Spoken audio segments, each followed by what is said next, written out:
Hello, everyone.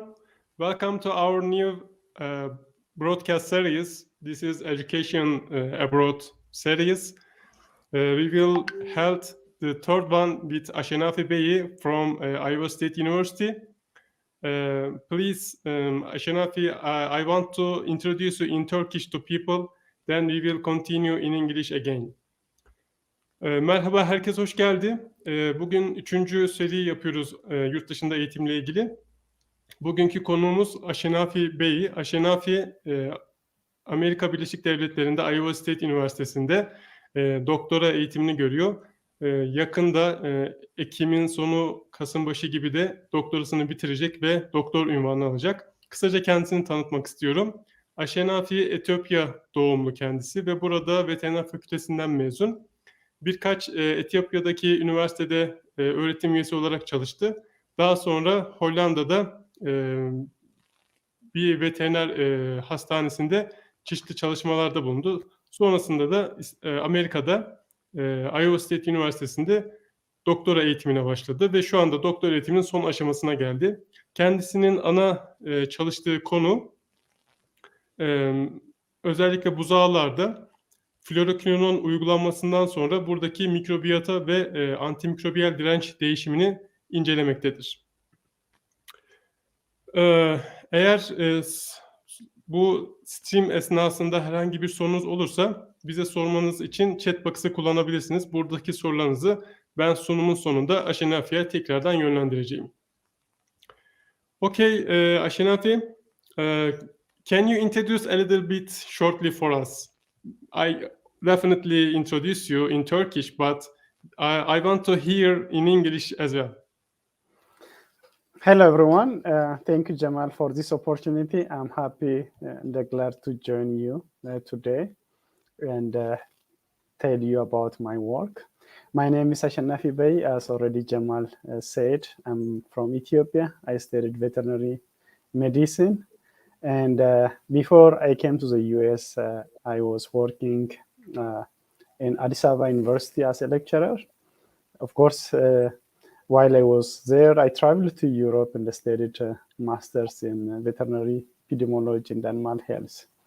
Now I'm a PhD student. My PhD defense is scheduled for next month. Thank you. Jamal and other colleagues from Turkey told me about Turkey. I like it, and especially the leader, Ataturk, and the university is named after him, I guess. Thanks. Correct. Yeah, Ashenafi, you mentioned I am second Turkish person in your life, right? You met a person who came to Iowa State University previously, and she was Melda, and I guess we gave good impact in your site, right? As a Turkish people. Actually, you are the third person, I guess. The co-PI of my PhD project, Dr. Orhan Shahin, is also from Turkey. Yeah, that's correct. Yeah. Can you, our main topic is how did you get this success in the US? I know this is a big competition. For example, if you want to take a position in the PhD position in the US, this is this big competition. And how did you decide this situation? How did you decide to go there? Thank you for the excellent question. I can answer this question in two. There are two major requirements, in my opinion, if you want to come to the US as a grad student or generally as a student. I think there are two major requirements. The first one is just you have to prepare yourselves and take all the necessary exams. For example, in my case, GRE and language proficiency test. It could be TOEFL or IELTS or some other tests. You don't need to take those exams, tests, and pass them. I think that is the first part. That also includes preparing your documents, like official transcript, diplomas, CVs, all those things. I mean, the first one is just fulfilling the requirement of the university. The second part is getting fund.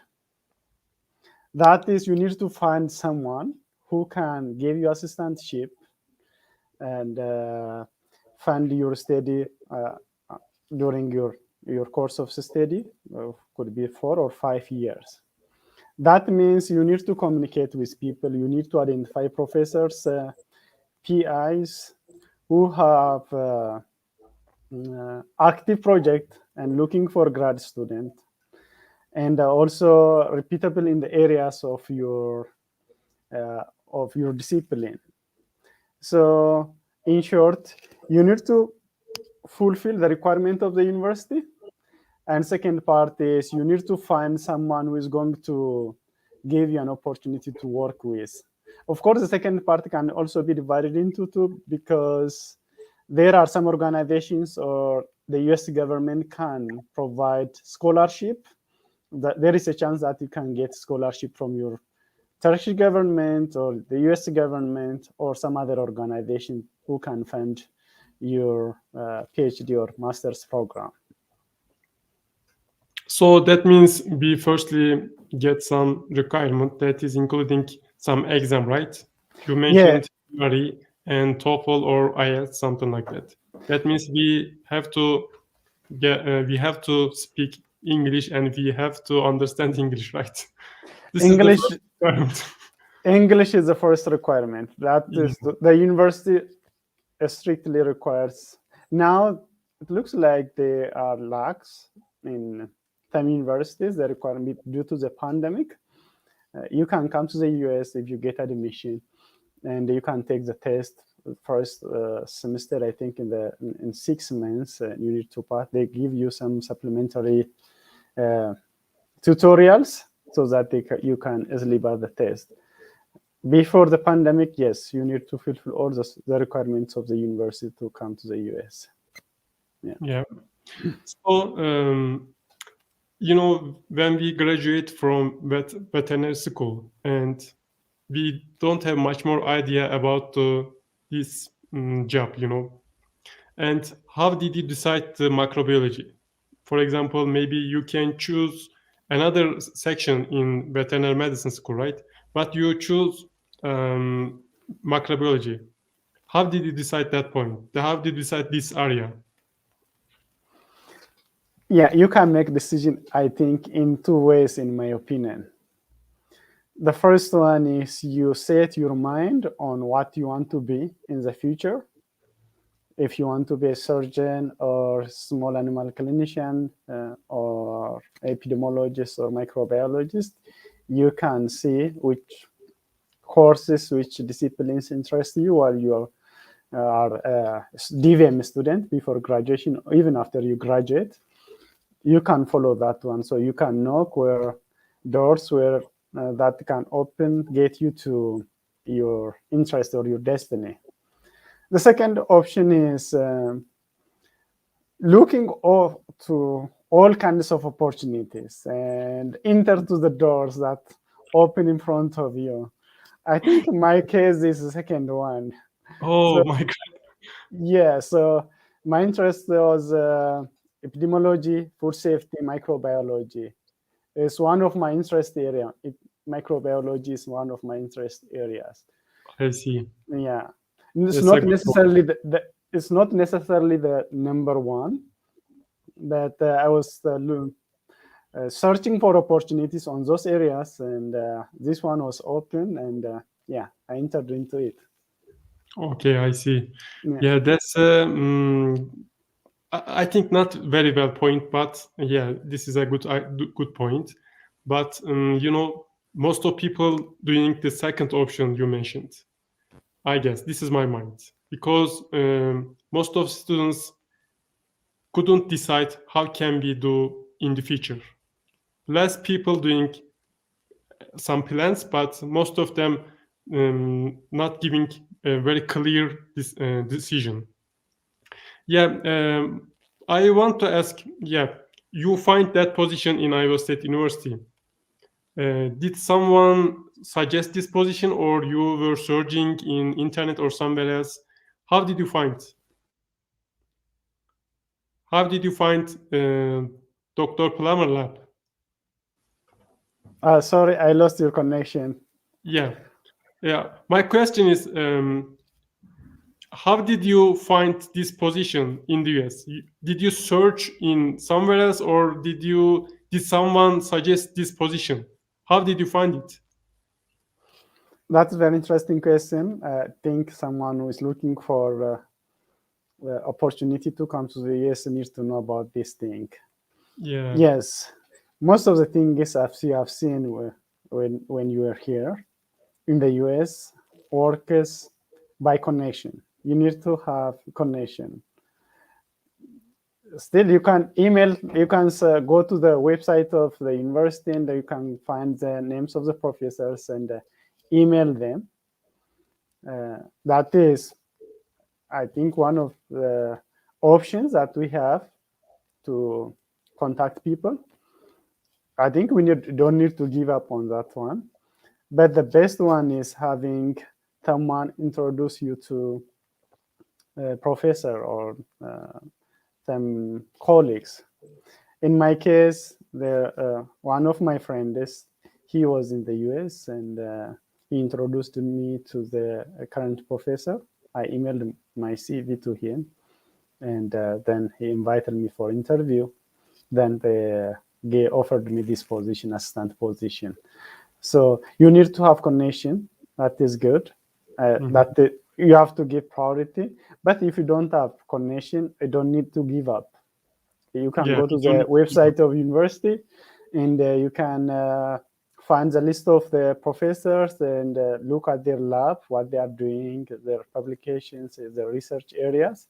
Then you can email them. You have to email them a couple of times. Probably they don't answer. I think most professors receive more than 100 emails a day. Yeah. The key point, I guess, you mentioned, don't give up, right? That one is that one. The other thing is you need to use social media nowadays, especially LinkedIn, probably Twitter. I'm not using Twitter. LinkedIn can give you an opportunity to get acquainted with people, to follow professors, and I see many professors as well as organizations are posting positions, including assistantship or PhD graduate assistantship on LinkedIn. So you can apply to that one. And somehow you need to be active on LinkedIn as well. I'm not active that much, especially if you are looking for positions, you need to be active. That means you need to get connected with different people, and also share some science, your work, your publication, your opinion about life, something general that can add values to your profile. And like what other people sharing, comment, not everything, but that genuinely, that interests you. Yeah, that's perfect. So you mentioned interview, right? Professor interviewing with you, and to be honest, I haven't had any interview in that type of things. What they are asking during this interview? Yes, this is also a very interesting question. So I think I had interviews a few times in the US and a couple of times back in Ethiopia. I think the first thing they are looking for is if and your CV and you are matching, because they already have your CV, right? So they want to see how your CV and you are matching. What you are saying on the CV is what you are talking in person. The other key thing they are looking for is communication, I guess. Explaining yourself. It's not necessarily about language. It's communicating your idea, being interactive, understanding what they are thinking, giving very concise and very interesting answer. I think that is the second point. The other thing is, so some of the question, I think that is go to me to mention some of the questions that they ask. In my case, they asked me my career plan, what I want to achieve during my PhD study, what I'm going to do after my PhD study. They asked me, do you want to go to industry or do you want to stay in academia after finishing your PhD? And so asked me my experience, could be research experience, working in hospital, any experience that you have related to your the current position. And they may ask you why you are interested to this specific position. For example, in my case, it is about mitigation of fluoroquinolone resistance in beef cattle. And it's about microbiology, about food safety, antimicrobial resistance. So they asked me why I was interested in particular to this position. Yeah. I would ask that question. Do we need to really worry about our language? I mean, this is a big deal or not? For example, in my case, I haven't very well English, and maybe I can't explain myself very well as much as your English. And what do you think? Can I handle this situation or not? Because I was thinking in my situation, people can think themselves the same thing. Maybe if they speak better than me, this is not a problem. But if they don't speak better than me, they can compare the situation. Very interesting. This is also a nice question. I think in most places, as long as you can convey your idea by orally, by written, as long as you can convey, you can convince people, you can communicate, you can understand what people say. People, they don't care that much about your language. English is my third language in my case, second language for you as well. Many people here, especially the graduate student, probably the majority of them are international students in the US. That means most of them, English is second language. The good thing is if you get admission and come to the US, there is a chance that you can improve your language. Within 6 months, within 1 year, you can improve your communication, your writing skill, your presentation skill. All resources are available to do that one. You can join. There are a lot of groups here, as you know, student clubs, and there are social events, all kinds of things that can help you to improve your communication. So I'm not saying that you don't need to make effort to improve your language, English skills, but you shouldn't worry that much. Yes, I advise you to improve your English. I mean, those people who are listening to us, watching this thing, especially if they want to come to the US as a grad student, yes, I advise them to improve their communication because that helps them to understand the professors in classes. They can present their work very easy and communicate with colleagues and with their boss. But that shouldn't be an obstacle for them to come to the US. Yeah. So, for example, I haven't graduated undergraduate vet school yet. And what should I do? For example, I am thinking make a career in the US. Maybe PhD, then academia, maybe industry, doesn't matter. What do you suggest us? What should I do? I am asking this question for our students. In my opinion, those who are still in vet school, they have better opportunities than those who already graduated. Yeah, the first one is... How can I prepare myself? How can I prepare myself? The first thing is you have to be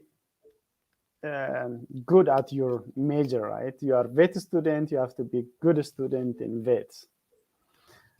Everybody knows that one, so I don't want to repeat that one.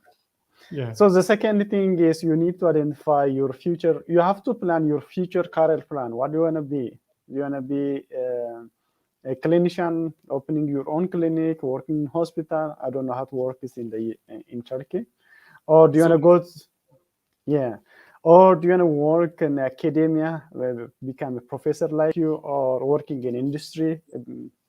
Or what is your future career plan? So you have to set your future career plan by discussing with your professor. I think there are a lot of resources in universities to help you set your future goals. But still, you can change anytime, so that is possible. So the second thing is, once you set your future career plan, your goal, your destiny, you have to break down to workable plans. That means action plan. For example, if you want to be a professor, if you want to go to abroad and study your PhD or master's program, so let's say in the US in English. So starting from there, you can prepare for language tests like IELTS test, GRE test. I think there is another third one, cheap, and I think it either than GRE. It doesn't have the mathematics section. I don't remember someone told me on Sunday, Dunko or something like that. So Dunko? I can didn't check. Do you know that one? I didn't know that. Oh, so if you give me a second, I can. Please take your time. Yeah. Yeah. So.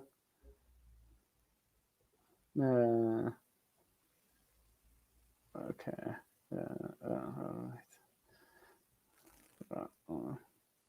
Or I can email you Duolingo. Let me write on the chat, and maybe. Okay. This doesn't have chat. Yeah, we have. Oh, okay. Can you send me something? Let me write. The name is Duolingo. Duolingo test. Many universities are accepting it. I didn't receive the chat from you. Okay, no problem. Okay, so it is Duolingo, Duolingo, Duolingo. So you have to prepare for the tests, those tests, English proficiency test, GRE, TOEFL. Now this Duolingo, because that is a good opportunity. Mm-hmm. That is the thing. So the other thing is you need to develop leadership skills. You need to develop your communication skills. So there are a lot of clubs, I think, in vet college. Here we have a number of clubs that vet students can involve in. So you can join those clubs and you can improve your communication skills, your leadership skills. What exactly mean leadership skills? Yeah, there are some clubs. For example, you are part of Toastmasters here, right?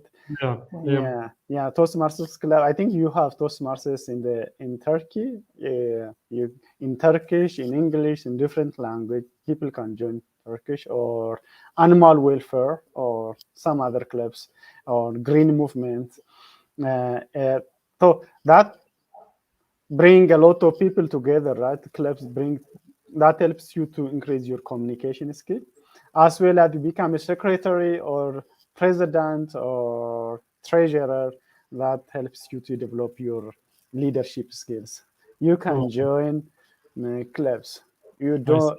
Yeah, it doesn't take much of your time. Probably 2-3 hours a week. May not be that much. Yeah. So you can write on your CV.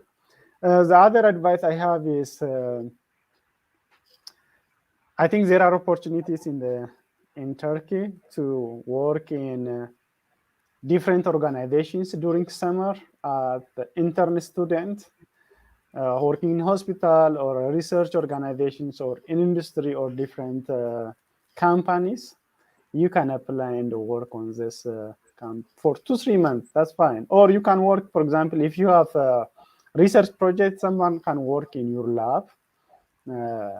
You provide assistantship for those 2-3 months. The student can develop the skills that they want. I think all those things are required, are important for their CV. They help them to develop very nice profile.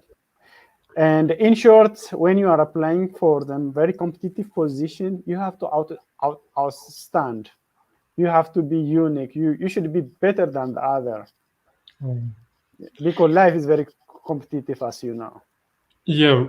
Do you think I should put some manuscript in my CV during undergraduate level? If I put some manuscript, do you think it will be better, or I don't know? What do you think?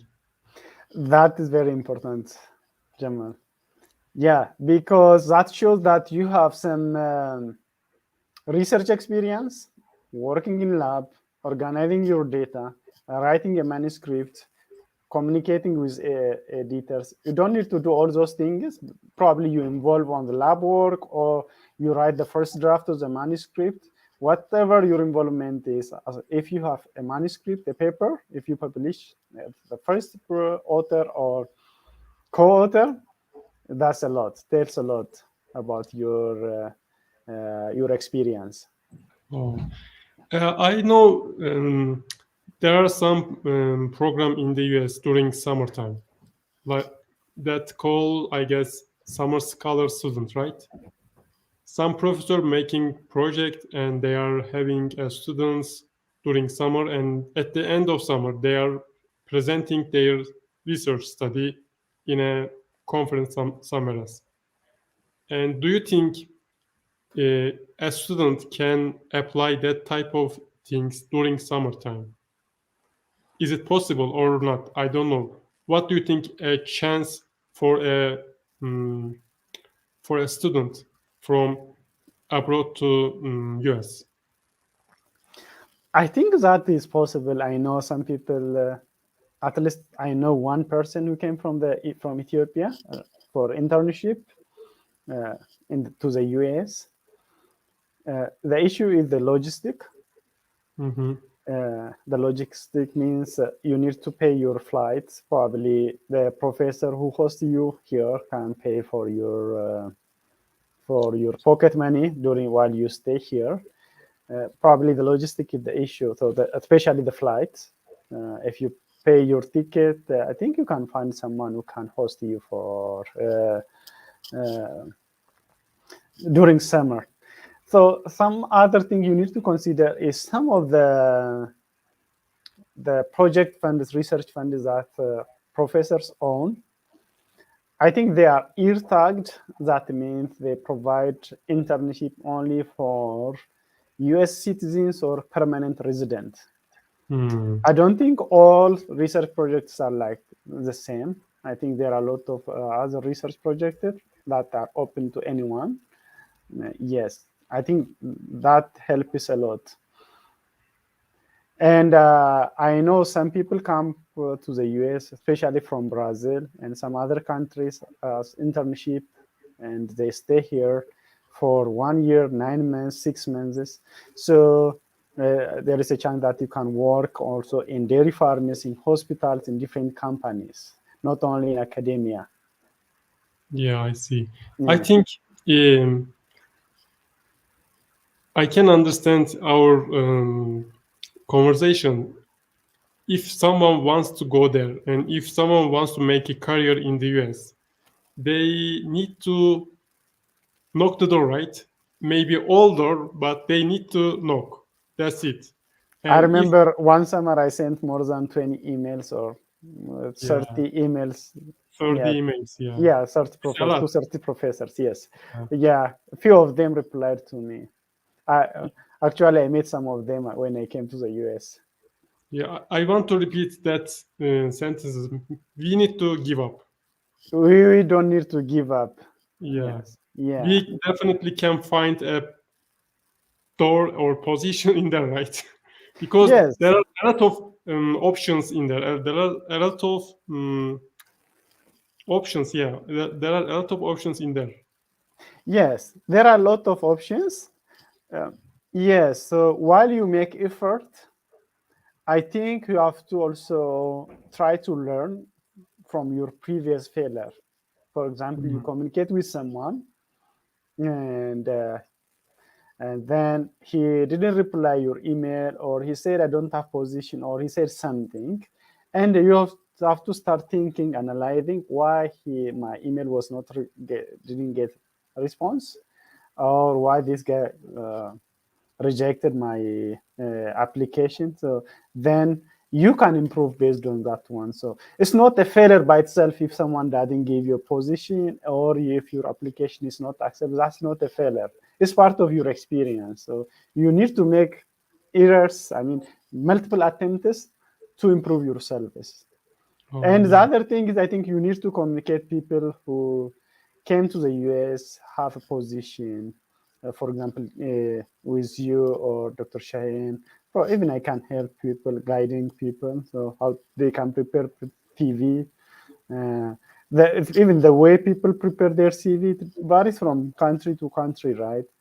Yeah. You need to write cover letter, motivation letter. All those materials are available online. If you write on Google, you can find sample motivation letters, cover letters, and sample CV. So you have to customize all those things based on the requirement of the university or the country. Especially if you come to the US, the CV format should follow the US format. Yeah. And there are a lot of opportunity if you come to the US. For example, one thing is you get better education. I'm not comparing with the education system in Turkey, but different experience, a very international environment. You find, for example, in EMS, you find people from more than 100 countries across the world. Yeah. Yeah, This is a big opportunity. Yes, big opportunity, and you are working in different labs, different people. That brings a lot of experience. The other thing is once you finish your study, master's or PhD program in the US, there is a provision that you can stay in the US for 3 years. If with student status, without changing your visa status as a student, you can stay. And you can work as postdoc or as internship student. Even you can take job offers, and you can apply for green card or job permit. Yeah, there are a lot of opportunities.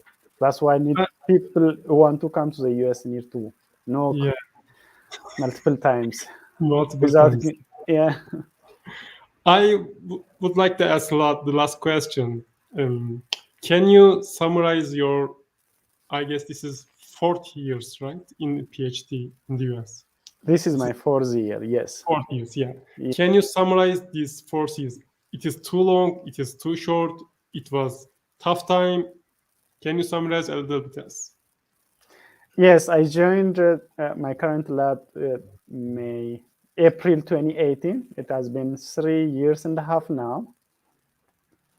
I have really enjoyed my stay in EMS and my lab. I enjoyed everything. Especially with during my time, right, in games. Yes, we stayed together for about a year, and other person from Turkey as well for 1 year. Yes, with Malda. Yes, yeah. The working environment is very interesting. Our lab is very cooperative. People are happy to help you if you need help, even in your life. For example, if you need a ride to go somewhere, people can help you. So generally, my stay in Iowa State University has been very pleasant. There were some tough times when you are taking a lot of courses. For example, last spring I took a lot of courses. Some of them were tough, so I was busy working in the lab, working on my project, and also taking the courses. This is stressful. Still, you overcome it. And even in your research work, some lab techniques doesn't work for you, or the data analysis doesn't work the way you want, or you don't find the result you want. You get tempted to give up, but there are a lot of resources, so that people around us who can help us. Generally, it was good. Yeah. Thank you so much for joining my broadcast. It was really nice broadcast, and it was through more than 30 minutes. And I want to finish at that point. Do you have the last word for our listener? Yes, if people come to want to come to our lab, I think they can contact our professors. I think they are more than happy to join our lab. Our lab, as you know, it is very international. I think we have people from all continents, from Europe, from Asia, from Africa, from South America, not from Australia, and it's very international. I think you can contact anybody who can interested to come to our lab. They can contact our professor, and if someone comes here, I'm happy to help. And thank you so much. Picking from airport or helping him settling in EMS. I am 100% sure you will help people if someone needs, because you helped me a lot in my visitation time in there. You helped me a lot. Yeah. So if someone wants help in preparing their CV, or they can contact me through you. I can help. Only in the next 1 month I'm quite busy, as I'm preparing for my PhD defense. After that, I'm happy to review people's CV or some other letters. Good to know. Thanks so much. Yeah, thank you so much, Jamal, for giving me this opportunity to talk to you and you are welcome. Other people as well. Welcome, sir. Yeah. I am really happy to see you again, because it's been a long time since I seen you, and this is a good opportunity to meet again, even if virtually. Thanks. Yeah. Me too. Have a good day. I know the time is noon time in there. Have a good time. Have a good day in Ames. Take care. Also, I wish you will make successful in defense, and I wish you will do it everything the best. Take care. Good night, Jamal. Yeah. Bye-bye. See you. Bye.